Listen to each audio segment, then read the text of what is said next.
Collègue, en complément de ce qui a déjà été dit et ce qu'a dit ma collègue Nadine Boigereau, effectivement, l'accès aux soins de tous et sur tous les territoires, c'est un sujet qui est évidemment sensible. Le développement d'un meilleur accès aux soins est en effet une nécessité et, Monsieur le Président, nous rejoignons bien évidemment sur ce point. À savoir que la France, et là je réponds à une question que vous avez évoquée, la France forme suffisamment de médecins. Leur nombre se situe dans la moyenne haute de l'OCDE, mais là où le bât blesse, c'est plutôt dans la répartition sur le territoire. Pour autant, la rentrée 2020 marquera la fin du numerus clausus fixé par l'État, système injuste, disqualifiant des étudiants méritants et ouvrant la voie au recours à des médecins étrangers, souvent d'ailleurs au détriment de leur pays d'origine. Désormais, ce seront donc les facultés qui fixeront le nombre d'admissions en deuxième année en fonction des besoins, ce qui peut avoir un effet bénéfique car il deviendra peut-être plus intéressant pour un étudiant de postuler dans une faculté de médecine de son académie située près de déserts médicaux. Alors j'ai lu avec attention ce rapport que vous nous présentez, Monsieur le Président, mais indépendamment des formations des personnels que vous souhaitez recruter dans tel ou tel secteur, j'y vois des questions restées sans réponse.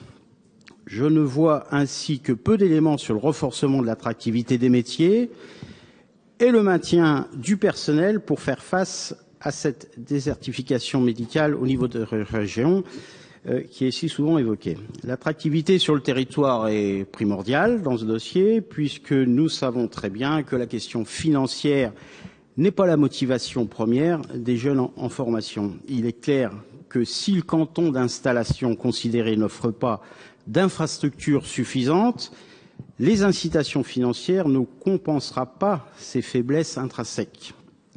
Le problème de l'utilité des formations se pose alors, dans ce cas, si elles ne débouchent pas sur des installations effectives dans nos communes et nos cantons. L'autre interrogation, mes chers collègues, Monsieur le Président, l'autre question essentielle reste bien celle de l'attractivité des métiers concernés. Et cela passe, à mon avis, par une meilleure communication déjà sur les possibilités de carrière tout au long de la formation, sur de meilleures rémunérations, sur des initiatives pour favoriser la qualité de vie au travail. C'est peu évoqué des professionnels de la santé. Nous l'avons souvent souligné dans cette Assemblée, la désertification médicale au sens large que connaît notre région et les difficultés de recrutement dans certaines branches ne pourront se résorber sans relancer l'attractivité des formations, l'attractivité des métiers et le maintien du personnel. Ce défi peut donc se résumer par trois grands enjeux principaux: l'amélioration de l'image du secteur, l'identification des freins à l'entrée en formation et l'amélioration de l'accompagnement en formation. Bref, le maintien d'un service de qualité répondant aux besoins des patients nécessite des équipes médicales de taille adaptée et stabilisée dans le temps, précédée d'une formation regroupant les propositions que je viens d'évoquer.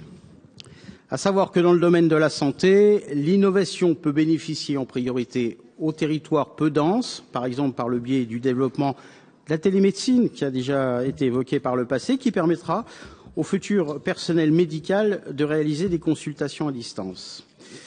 Une récente note de l'Institut Montaigne sur ces enjeux, même si d'ailleurs sur ce banc nous ne partageons pas en général les analyses de ce club de réflexion assez libéral, témoigne du potentiel de ce secteur.